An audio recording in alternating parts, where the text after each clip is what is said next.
Good morning and welcome to Tarot Time, our weekly Sunday morning event. So, if it's 11 a.m. Eastern Time on a Sunday, you're catching this live. Otherwise, you're catching this as a video. So, either way, welcome.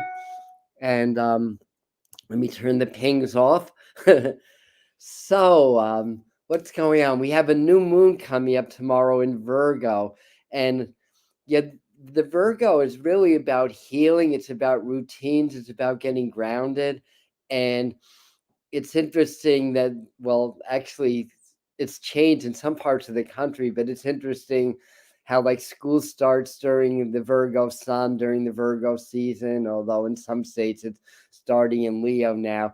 I think they should go back to Virgo because that's very much about organization, grounding, learning, the intellect and the mind. Leo's about let's have fun and let's have a party. They're making these kids go to school when the sun's still in Leo. Okay, anyways, welcome everybody, and thanks for joining me here in the Catskills. It's rainy, kind of drizzly, overcast, kind of a really, it's sort of a cool, just kind of a, what's the right word? Just sort of a very nurturing kind of feeling in the air today. And I'm happy that you guys are able to join us. Oh, somebody, Yana from the West Coast is here with us. Awesome. And hi, Colleen. Hi, Wendy. Hi, Yvonne. Hi, Noreen. And if I miss anybody, I think Michael's on the thread somewhere. So yeah, I left our email. I actually typed it in correctly. Yeah, I misplaced my glasses. So this is what I have today to see small print. And I was asking St. Anthony's, like, because St. Anthony helps you to find lost objects. So I'm doing the prayer, and then I'm hearing, well, next time be more present. I'm like, oops. Oh well. But anyway, today's a massive cleanup day. It's my day off, so I'll uncover my glasses. So, anyways, welcome. And what we do here on Tarot Time is we do our meditation card. I do little quick tutorials sometimes about the tarot, which is really an ancient system of wisdom, really. And then later on, it became more of a divination tool. But it's always been a meditation tool and a tool of wisdom. So we'll talk about that and do our 3 card spread for the week to kind of give us just the feelings of the trends in the energetic realms um, that are going on and how that affects us and the world around us. And then I have various other divination decks that I work with.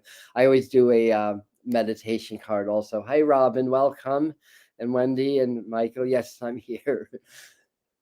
Yes, I'm here too. At least I'm partly here. Sundays are my Saturdays, and I usually start my Sundays a little groggy, and then I've got to wake up and do my tarot time, but it's a labor of love, so I'm happy to do it. So, a lot going on energetically. I've been saying for a while, September through the end of the year, and actually into the first 2 to 3 months of 2022 are going to be really, really big. Anybody that caught my last January or January 1st when I did the 2021 forecast, I really pointed to this autumn. So we're here, and there's a lot of aspects going on with this new moon. It's here I'm going to actually have my ephemeris here. So the new moon's at roughly not. Oh, it's in the evening actually.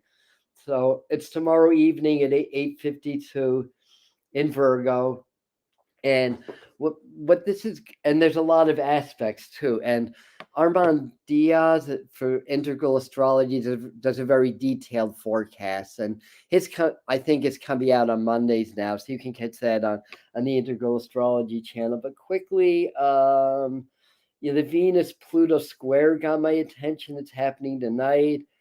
And Venus and Pluto are very active because then Pluto trines Mars, and then Venus trines Jupiter, and then we have a Sun Uranus trine and a lot of lunar aspects to follow that. Anyway, Pluto brings evolutionary change because it's the outermost known planet. It's almost like a giant asteroid. It's And there's a lot of these kind of microplanets that are circling around in the outer solar system that are starting to get discovered, in different asteroids. But the long and the short of it is, when Pluto is very active, a lot of change happens. But it's really, a lot of it has to do with evolution and growth. So that's where we're at now. The Virgo new moon, it's very, very much related to, like, well, all new moons are about new beginnings. So it's a good time to set intentions. Right now we're in what's called the dark moon, or the dark of the moon. So this is a good release time. So this is a good time to set intentions, like, what don't we want anymore in our lives? What change do we want to see? But what can we release at this time? And I always say, you can't really release negativity until you embrace it, as and redefine it, because it's not necessarily negative, it's only our judgment. But we can't really release things that we don't want anymore until we embrace it with love first, because then we learn the lessons and we grow, and then it kind of releases all on its own. So challenge is here to teach us. We're not you know spiritual people, like humans trying to learn how to be more spiritual. We're spirits learning how to be human, basically. That's what our job is. That's why we came to earth in the first place. And challenge is a big growth. And what's the expression in um necessity is the mother of invention. So challenge is like the mother of growth, because then we solve the challenges, and then we learn and we grow and expand. Which brings me to the card I wanted to talk about today, which is the Wheel of Fortune. If you saw my Facebook post or my YouTube post, I promised I was going to talk about this card. This is of the Hanson Roberts deck. The Wheel of Fortune just simply states that everything's in motion, everything's in change. There's ups and there's downs. There's in waves, there's crests and there's troughs. But waves move in circular patterns, you see. So I'm going to try to get a little bit, I don't know, physics oriented, or or um or scientific. But wave patterns, like waves that move across the water, they propagate. There's crest and there's trough. But if you isolate one section of the water where the waves are moving through, the water molecules make a circle. So when the wave energy crests, the water kind of moves up the circle, and then when it troughs, it moves down. So as the waves move, they create circular patterns. So the Wheel of Fortune teaches us about the mystery of the circle. And the circle is continuous. There's no beginning, there's no ending. And the meaning of the card itself is about changes in fortune. It can be positive, it can be negative. It depends on our viewpoint, or on our vantage point. And there's a lot of little symbols here, like there's a lion, there's some white bird, there's some Egyptian gods or goddesses. um, but in any event, it's inclusive of all the different possibilities of life, of light, of love, all of that good stuff. And it basically teaches us that nothing in the world is constant except for perpetual change.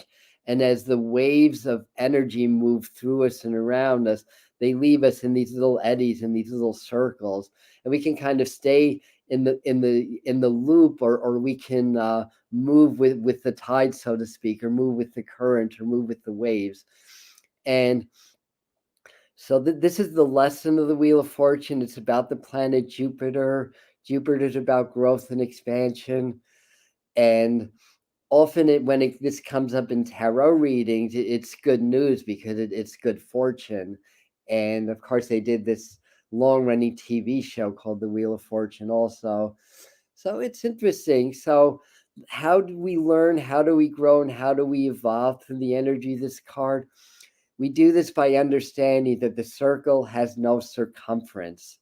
And that is the lesson. Once you solve the riddle of the circle with no circumference, then you understand what life is about, what spirit's about, what our connection to spirit is, why we're here, and what it's all about.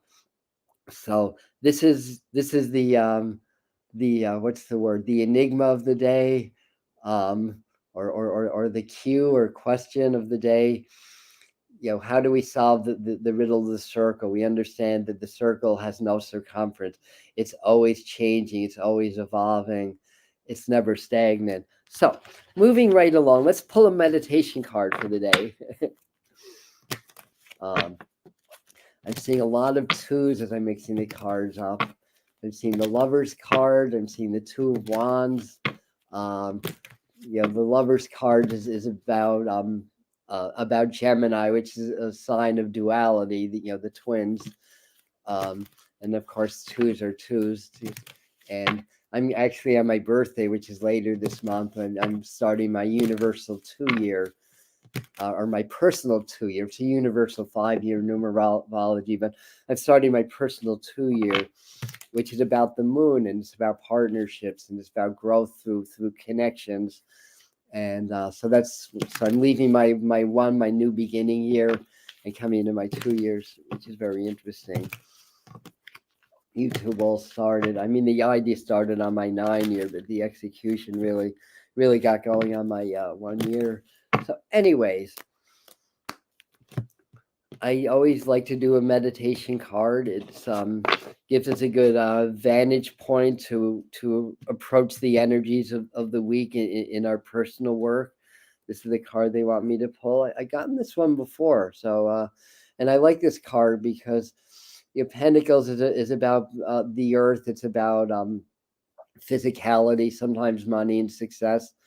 The tens are often completions, but tens are a one. So ten's a completion, but one's a new beginning. So when you reach the number 10, you reach some completion, but it takes you to new beginning. So again, that's that circle with no circumference, and pentacles are all round with pentacles inside the circle, and the pentacles are the 5 pointed stars, which are basically represent spirit or mind at the apex, and then our limbs. This is pagan or Wicca philosophy that are different. Like our arms and our legs represent the 5 elements. So we're basically pentagrams, because if we can't really see, but if we bring our arms out and our legs out, we can form that star. And spirit or mind is at the apex, guiding the other 4 elements: earth, air, fire, and water. So when you meditate with tarot cards, you can use your deck, or you can take a mental snapshot of my Henson Roberts deck that I use, and you just get relaxed anytime you meditate. It's an exercise in clearing your mind of thought and judgment and perception, and just allowing yourself just to be open and to be present in the moment. And then when you achieve that level of presence, then you actually want to step into the card and then see the panoramic view and meditate that way and see what messages that you get. Again, we're at the Virgo New Moon. This is an excellent time to start new routines. In fact, I've got my list because I've been, I'm always shifting on my daily routines and habits, and I've just the last couple of days just sort of been reflecting on with my daily routines what's been working, what hasn't been working. I know personally I need to be a little bit more organized. I've got a lot going on, and I get a little bit scattered energetically. So this is a good new moon to really just start to iron out some new routines in your life that are going to be more empowering for you. Now tomorrow at 8 p.m.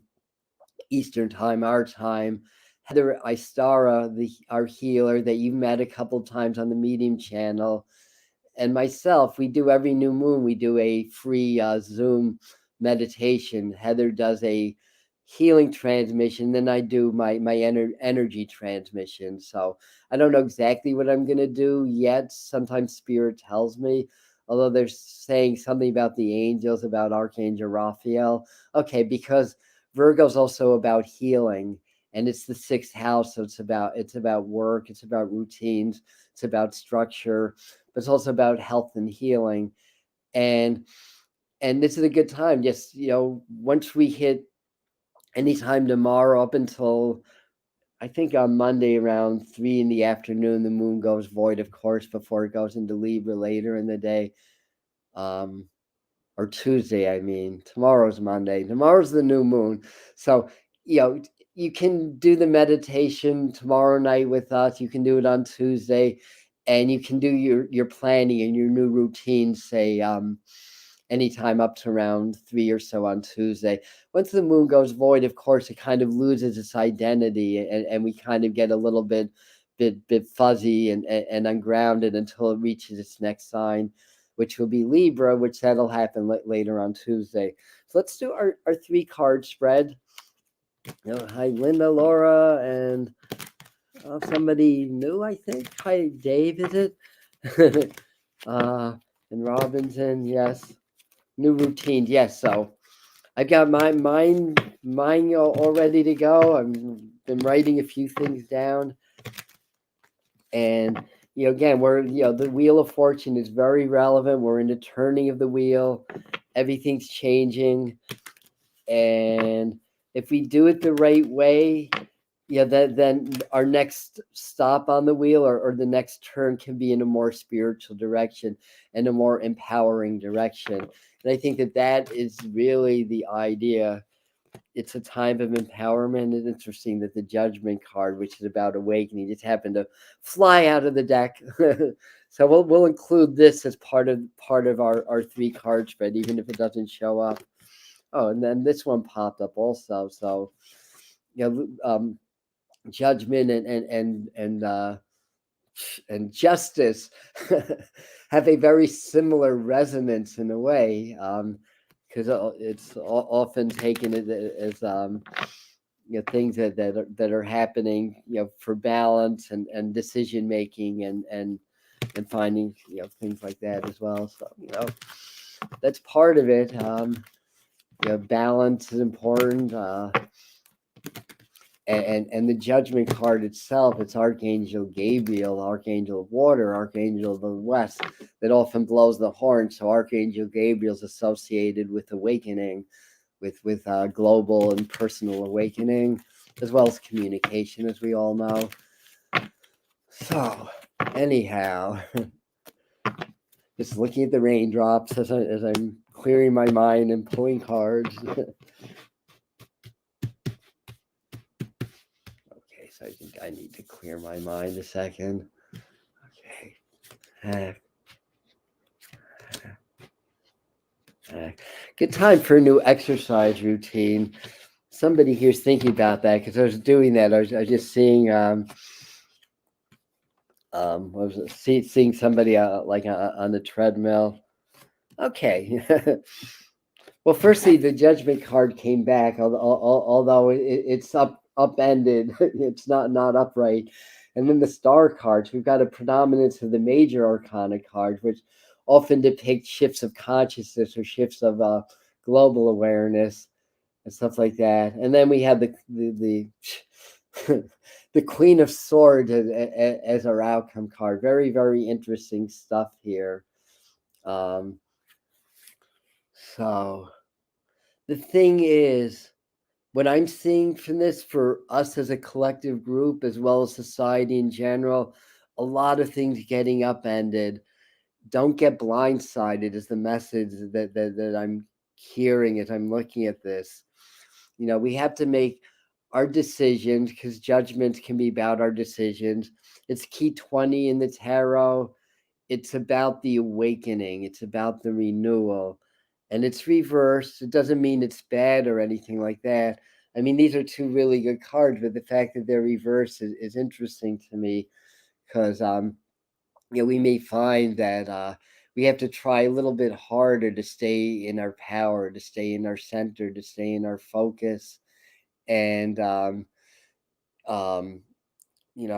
just think that in a way, I could see this as a week that we can maybe just sort of take a deep breath and chill a little bit, um, and just kind of recenter, refocus on what's important to us as far as our own awakening and growth, as far as what we should be doing or need to be doing to start to make a difference or start to have a positive impact on those around us. Um, I feel like it's just saying, and this may be, speaking to some people a lot more than others, but I feel like what it's saying is don't lose hope, don't lose optimism. There's a very distinct pattern that's going on in the world now to demoralize people and to get people more compliant to whatever the agendas are. I know we all have our own opinions, and some of our opinions are based on research and whatever. But I think the place where most, if not everybody, can agree is that there are powers in the world that aren't necessarily having us as individuals our best interests at heart, but rather their interests at heart. And somebody recently asked me, I was doing some post or some things, about my opinions on the whole course of what's going on in the world.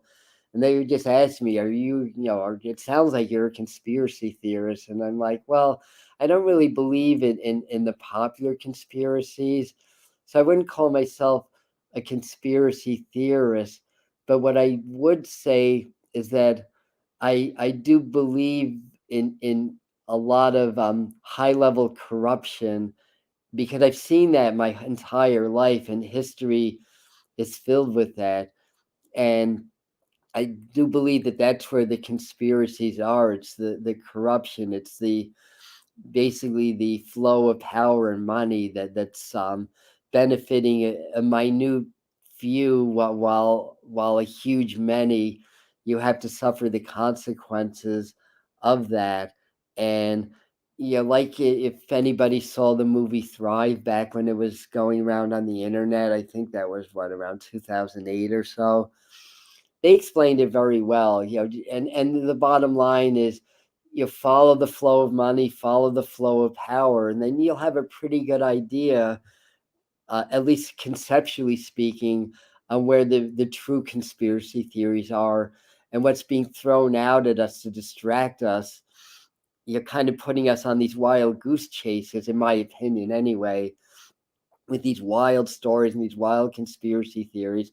Yeah, that may have a foundation of fact somewhere tucked into it, but a lot of it, to me, is really about, distracting and sending us off on these wild goose chases while they're able to, carry out the agendas.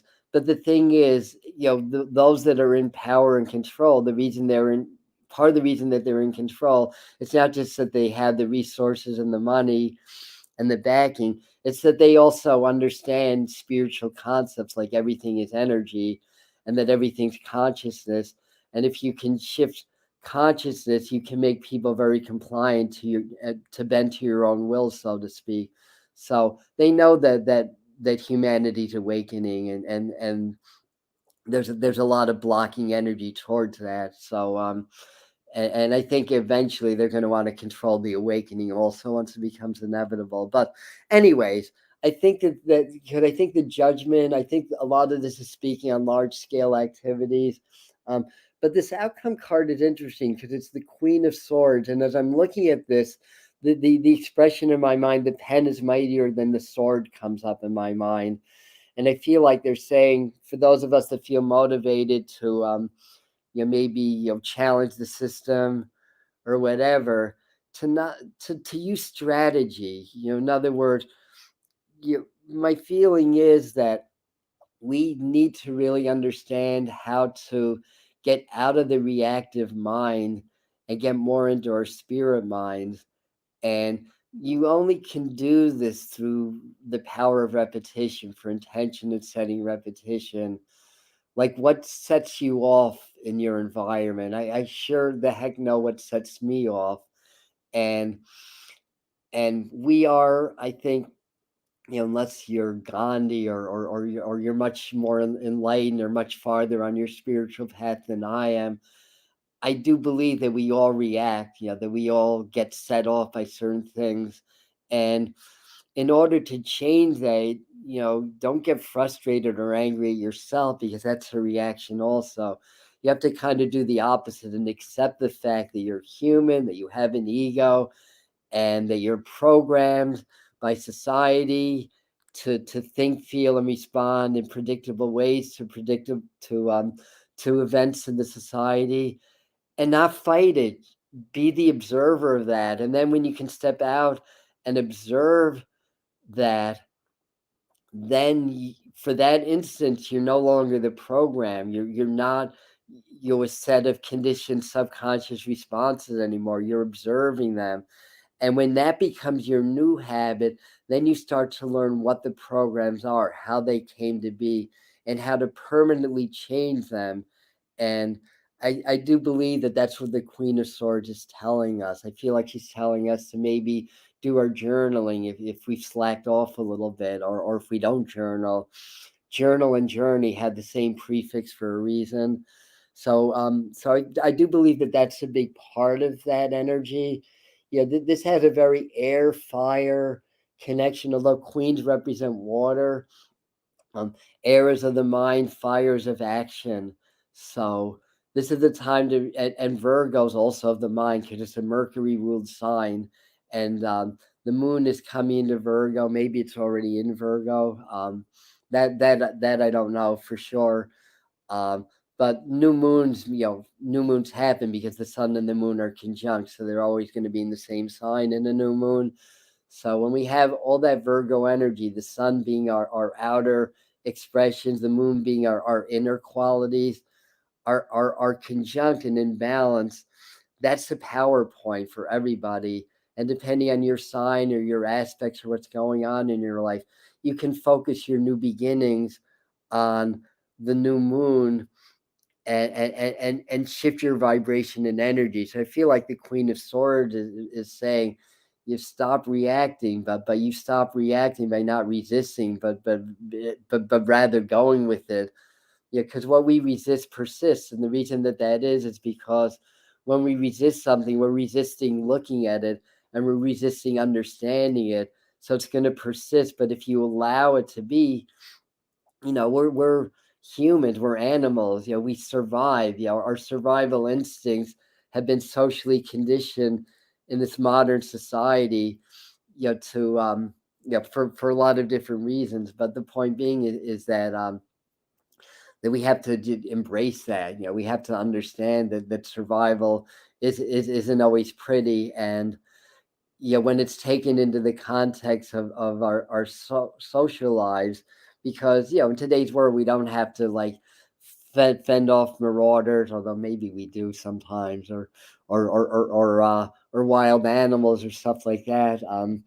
But survival in the 21st century is really, a lot of it's about money, a lot of it's about our power, our jobs, our friends, our relationships, and and basically what happens is that we become manipulative, and we're all manipulators to lesser or greater degree because it's programmed into us. It's part of our ego structure, it's part of our survival instinct.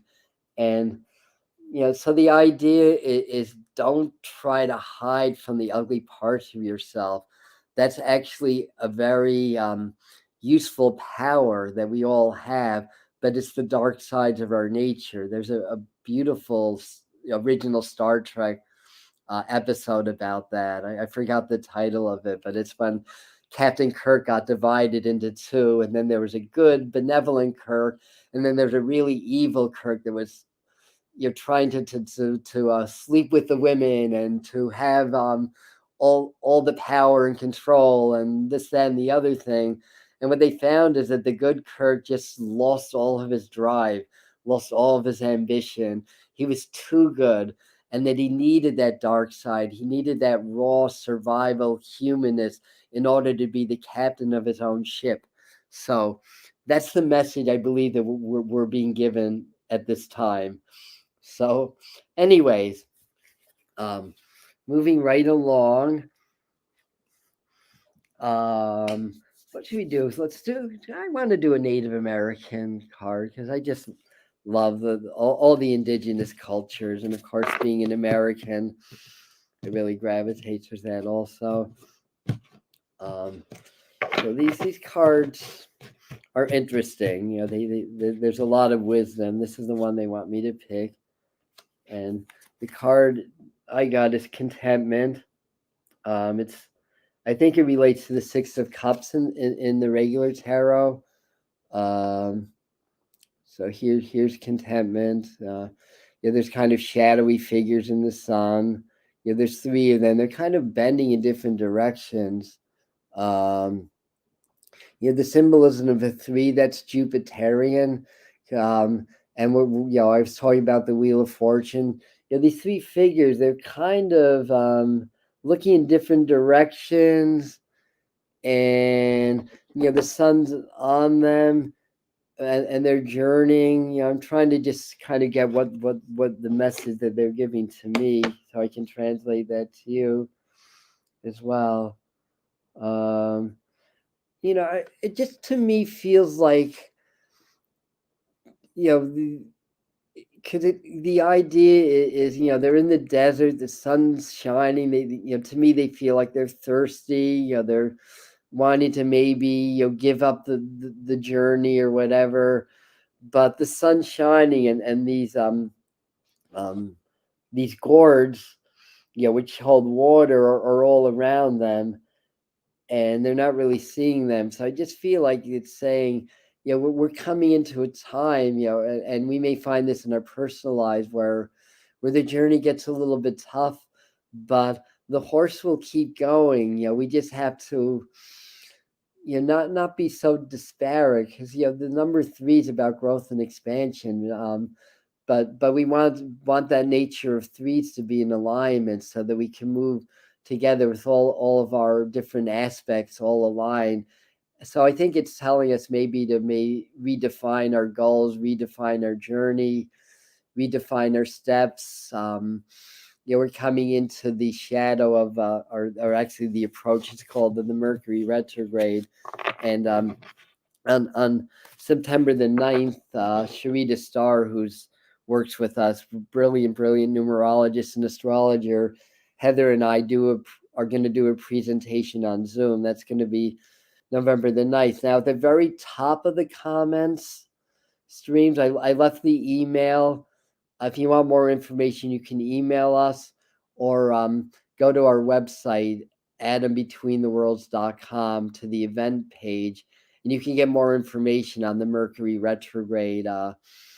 Sharita will share what's going on, how we can best prepare, because preparing is key when there's a lot of change going on. There's no normal to go back to, so it's all new now.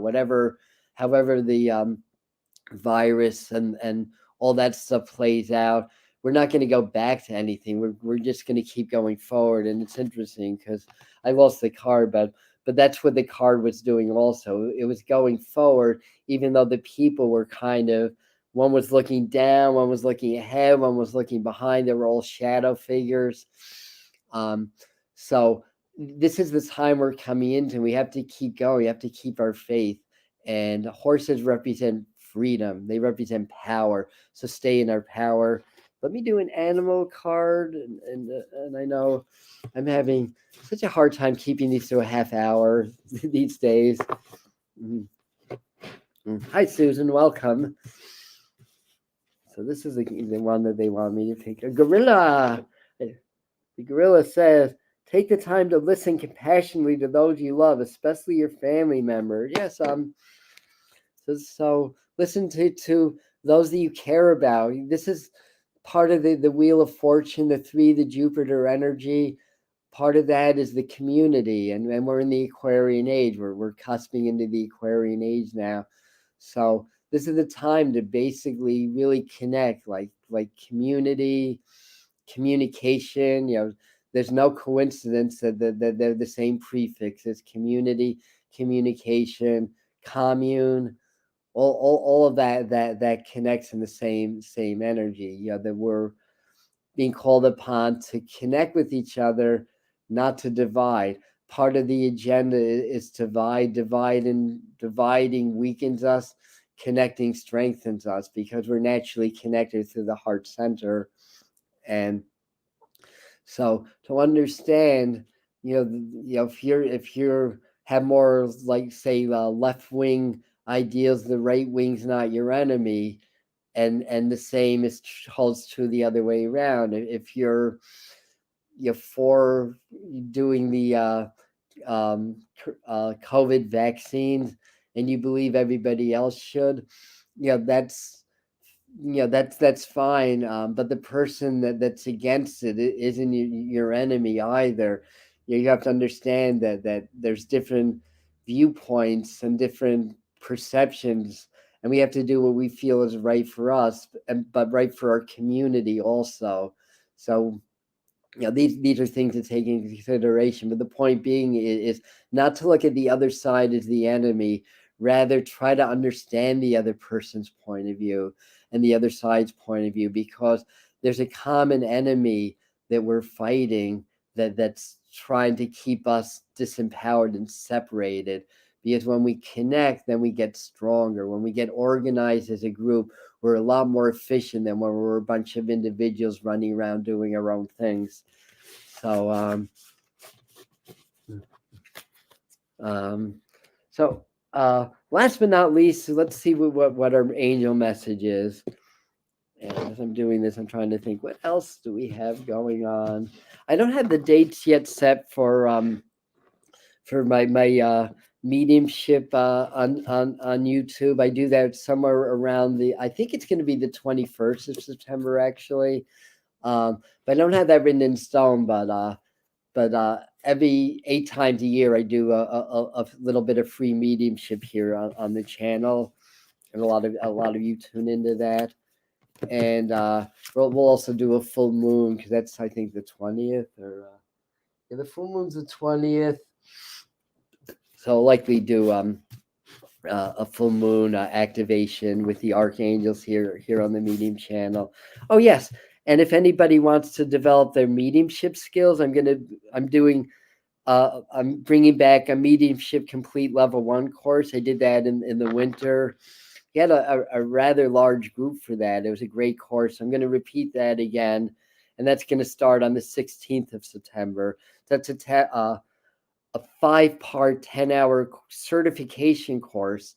And I believe in building strong mediums from the foundation up. So we build your foundational skills and develop your abilities to connect with your loved ones, to do readings for other people, to connect with your guides and angels. So if you're interested in developing your mediumship abilities, your spirit communication abilities, again, email us, or go to atombetweentheworlds.com to the events page, and I have the description there. So this is the angel that's coming up.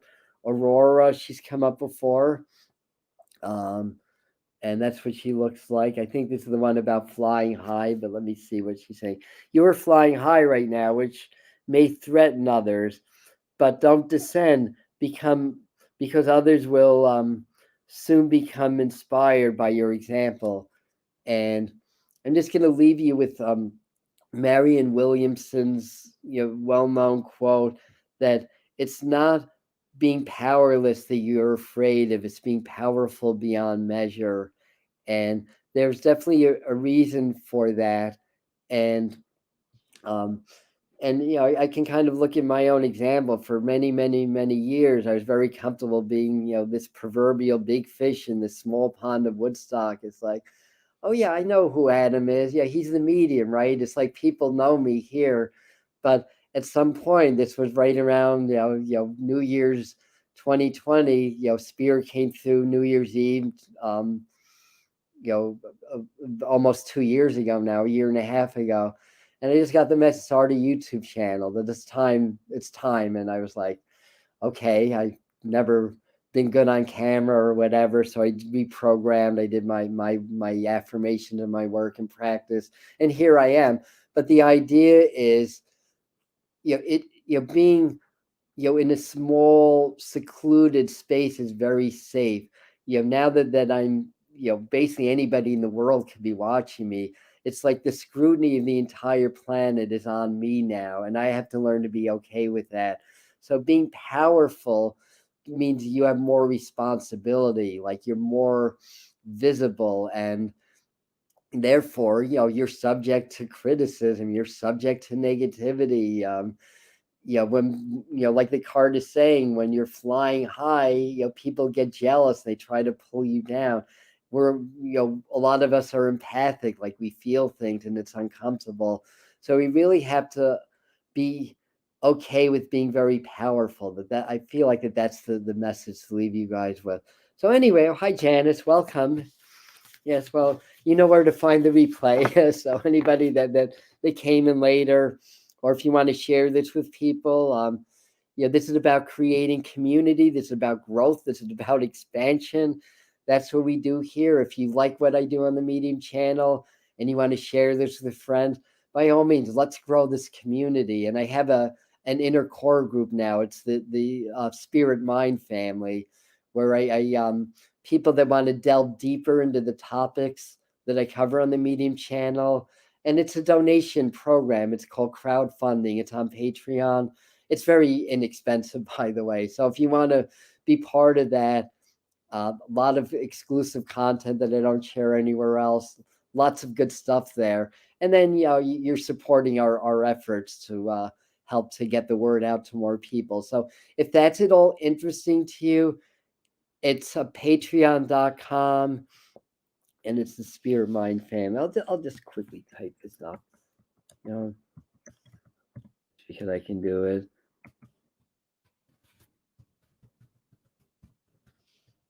We started in, I guess, July, right? When did I start this? And in 1 month I went from 6 members to 21 members. That's awesome, and thank you for everybody that joined this, and hopefully you are enjoying it. So this month is Spiritual Safety and Psychic Self-Defense Month. So we have a theme every month. Here on the Medium channel also, we have a theme. In fact, we did a live on Friday on that topic. That's on the Friday morning. If you missed that, we talk a little bit about how to stay spiritually safe in a world that's going crazy. So anyway, that's what I have for you. Thank you for joining, and we will see you next time. Namaste and aloha.